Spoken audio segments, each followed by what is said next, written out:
单生行星部落族长处死。你们不会以为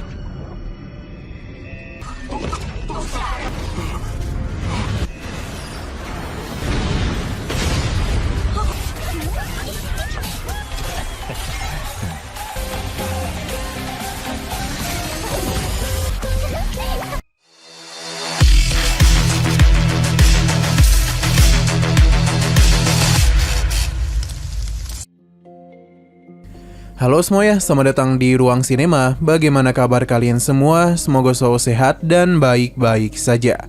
Sesuai jadwal, jadi pada hari ini kita akan kembali melanjutkan series Donghua Penakluk Bintang episode terbaru, yang mana ini adalah episode yang ke-172. Bagi yang baru bergabung dan series ini, kita sudah sediakan playlistnya. Jadi kalian bisa mudah mencari di mana episode awal dari series ini.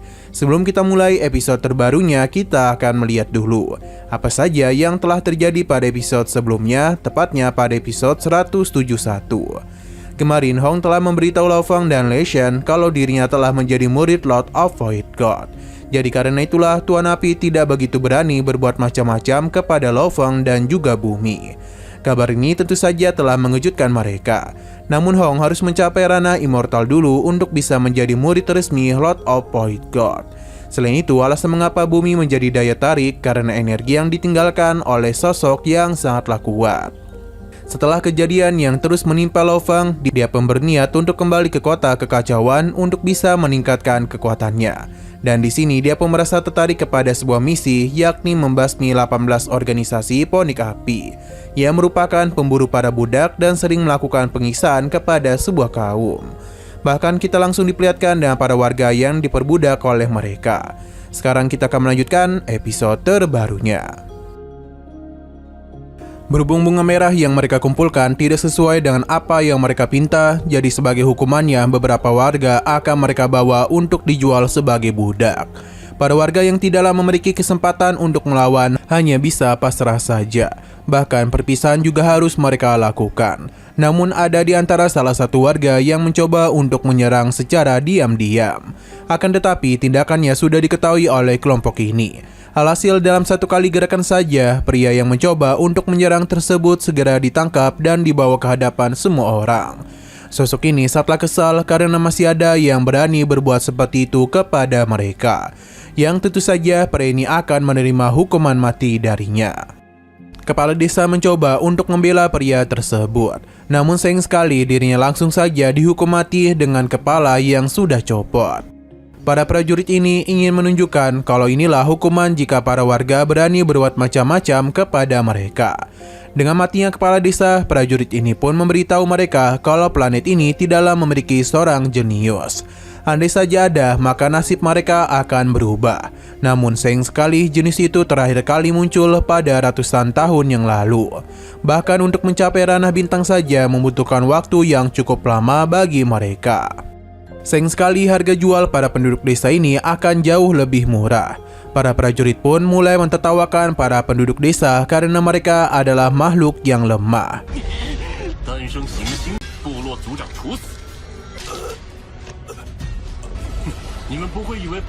Sampai akhirnya mereka pun berhenti karena merasakan kekuatan yang mengerikan, yang tentu tidak bukan berasal dari kedatangan Lao Feng. Orang-orang ini pun mulai menjelaskan kalau mereka berasal dari kelompok 8 Ponik Api. Hanya saja Lao Feng tidaklah terlalu peduli. Terlebih lagi dia sudah tahu atas tindakan apa saja yang telah mereka lakukan. Jadi tujuan Lao Feng kemari adalah untuk menghukum mereka semua. Serangan pun langsung saja dia lancarkan.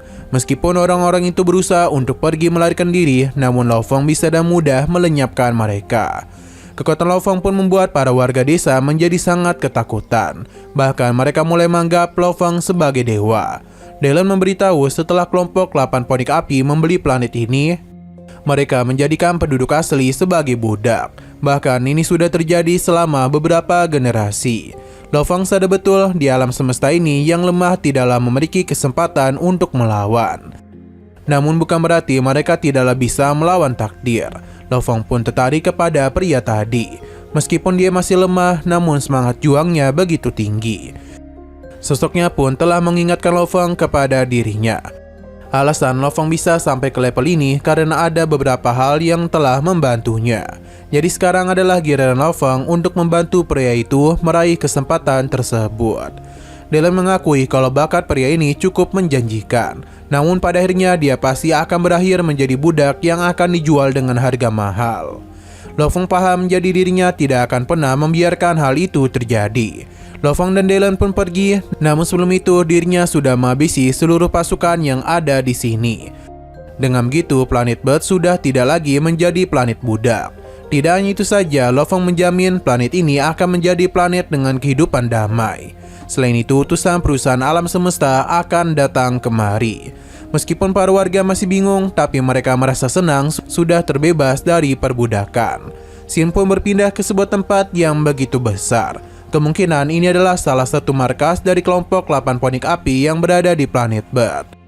Alarm pun berbunyi yang membuat para penjaga bingung apa yang telah terjadi. Padahal di sini ada pemimpin mereka. Selain itu, siapa juga yang berani menyerang kemari? Sampai akhirnya ketua mereka pun datang dan memberikan perintah untuk meninggalkan planet Bird, yang mana dia sudah merasakan ada sosok kuat yang telah datang kemari. Walaupun mereka berusaha untuk pergi melarikan diri, Lo Fong tidaklah membiarkan hal itu terjadi. Alhasil serangan yang begitu banyak pun telah Lo Fong kerahkan, yang membuat pelarian mereka sia-sia saja. Sedangkan ketua dari kelompok ini sungguh tidak menduga pasukannya dilenyapkan dalam waktu yang begitu singkat.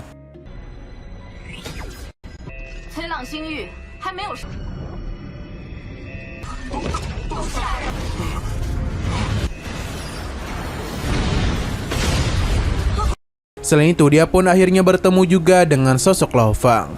Ketua ini langsung memberikan hormat kepadanya. Begitu pula dengan beberapa para bawahannya yang tersisa. Karena bagaimanapun kekuatan Lo Fong sangatlah mengerikan. Dia memberitahu kalau dirinya ini memiliki 5% aset dari ponik api. Selain itu, dirinya juga masih banyak memiliki bisnis lain. Dia jugalah yang memberikan banyak budak kepada Pangeran ke-7 Kekaisaran Xianu. Selama bisa membuat mereka senang, maka Karachi dapat bertindak sesuai apa yang dia inginkan. Ia juga akan mengabulkan apa yang Lo Fong minta. Ia bahkan akan memberikan asetnya asalkan dirinya bisa dibiarkan hidup.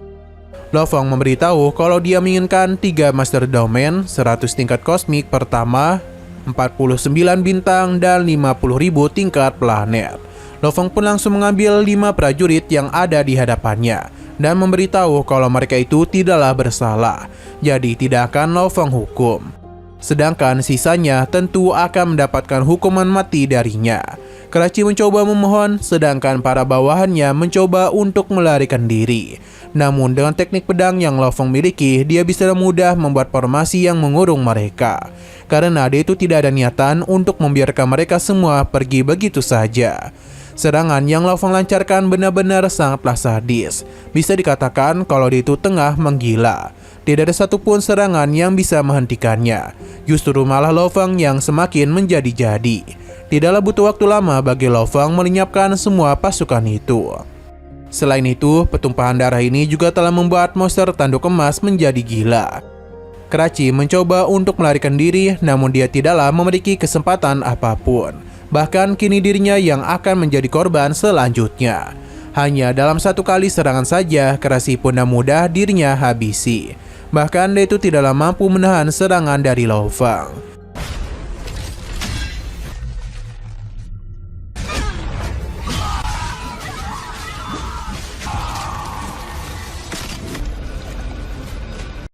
Tempat ini seketika saja menjadi hujan potongan tubuh. Entah kenapa Dylan menganggap Lo Fong jauh lebih haus darah daripada gurunya. Mungkin sebutan itu cocok kepada Lo Fong dibandingkan gurunya. Sebenarnya hawa yang Dylan rasakan itu berasal dari monster tanduk emas, dan Lo Fong hanya menghabisi siapa yang memang layak dihabisi.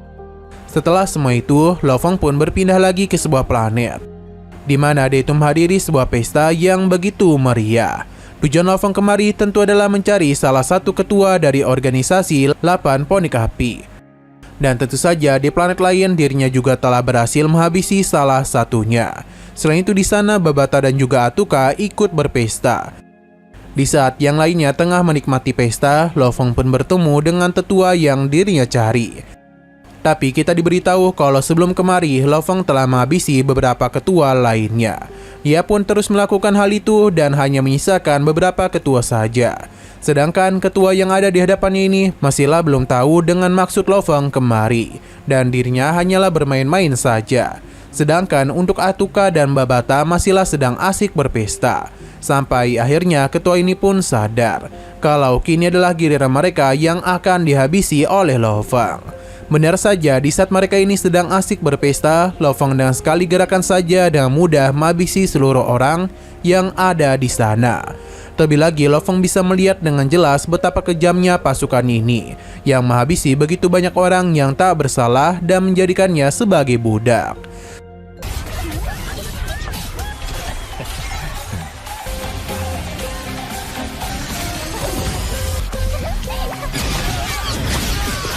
Setiap uang yang mereka hasilkan itu terhubung langsung dengan darah. Jadi dosa yang selama ini mereka lakukan harus dibayar juga dengan darah. Kini hanya satu saja yang tersisa dari kelompok 8 poni api. Lo Feng bersama yang lainnya pun kembali melanjutkan perjalanan untuk bisa menemukan satu pimpinan terakhir dari organisasi tersebut. Beliau bernama Pan Xi, dan sosoknya itu cukuplah legendaris di kalangan semua orang. Dulunya Pan Xi juga merupakan seorang budak dan melakukan balas dendam kepada pedagang budak. Namun bukannya menjadi orang baik, dia itu malah menjadi pedagang budak juga, karena dia tahu betul betapa banyaknya uang yang dihasilkan dari pekerjaan tersebut. Kini Pan Xi hanya bersembunyi saja karena bagaimanapun dia harus berlatih untuk meningkatkan kekuatannya. Lo Feng mengakui kalau Pan Xi itu sangatlah berbakat, namun sayang sekali dia sudah mengambil jalan yang salah dan bahkan membiarkan para bawahannya menyiksa para budak. Akibat tindakan kelompok ini telah merugikan banyak pihak. Bahkan tidak terhitung sudah berapa banyak keluarga yang dia habisi. Rasa sakit ini akan segera Lo Feng sudahi. Babata menjelaskan kalau asteroid di depan mereka sudah dimodifikasi layaknya benteng mekanisme. Bahkan jika pesawat ini melakukan pergerakan yang salah, semua itu akan tertahan. Dengan semua ini, artinya Pan Xi itu saatlah berhati-hati. Tapi bagi Lo Feng, semua itu masihlah belum dapat menghentikannya. Bagi Dylan, Pan Xi tidaklah bisa disamakan dengan 7 ketua lainnya. Jadi Lo Feng harus berhati-hati. Pada akhirnya, Babata menemukan jejak kehidupan yang berasal dari sebuah asteroid besar yang berangka 82. Kedatangan Lo Feng sudah terdeteksi dan serang pun langsung saja mengarah kepada mereka. Namun di bawah kendali Babata, serangan tersebut dan mudah dihindari olehnya. Selain itu, meriam laser yang menyerang mereka dengan mudah dihancurkan olehnya. Dan pada akhirnya, kapal milik Pan Xi pun telah terlihat. Lo Feng tidak niatan untuk membiarkannya kabur begitu saja, karena mereka akan segera mengejarnya.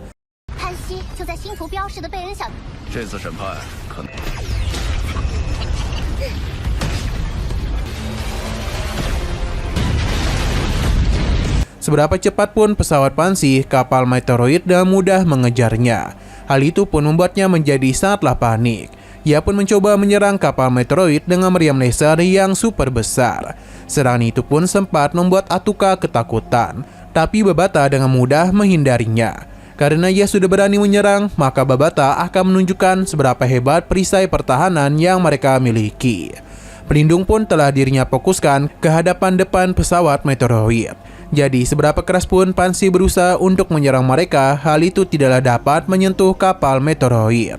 Sampai akhirnya kapal mereka pun telah berhasil menghancurkan kapal Pan Xi. Itu dilakukan hanya dalam satu kali gerakan saja. Tapi sayang sekali Pan Xi itu masihlah hidup. Dia mencoba untuk kabur, namun Lo Feng dan Dylan sudah menunggunya. Jadi dia pun segera menundukkan kepalanya dan merasa ada salah pahaman di sini. Hanya saja yang memulai penyerangan lebih dahulu adalah Pan Xi sendiri. Lo Feng pun memperkenalkan dirinya dan atas perintah perusahaan, dirinya akan melenyapkan kelompok poni api. 7 ketua telah dirinya kalahkan dan yang tersisa hanya Pan Xi saja. Atas apa yang telah dia lakukan selama ini, maka Lo Feng akan memberikan hukuman mati kepadanya.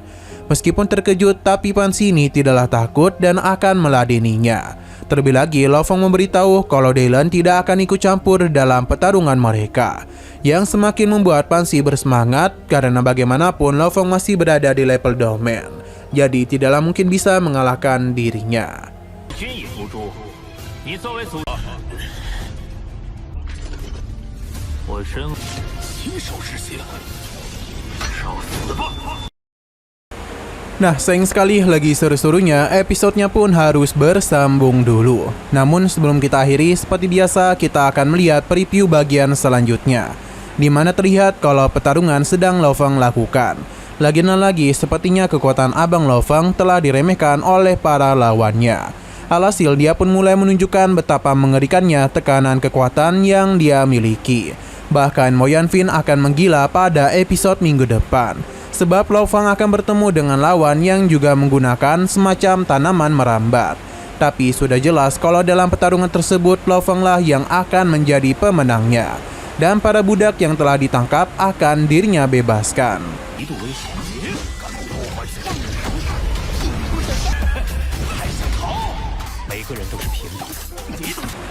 Oke, sekian dulu pada video kali ini. Untuk video selanjutnya akan segera hadir. Jadi bagi kalian yang ingin mengikuti series ini, langsung saja klik subscribe dan aktifkan loncengnya. Terima kasih yang sudah menonton video sampai habis. Jika kalian suka pada video ini, klik like dan share ke teman-teman kalian tentang channel ini. Dan ditunggu aja kelanjutannya. Oke, sampai jumpa di video selanjutnya.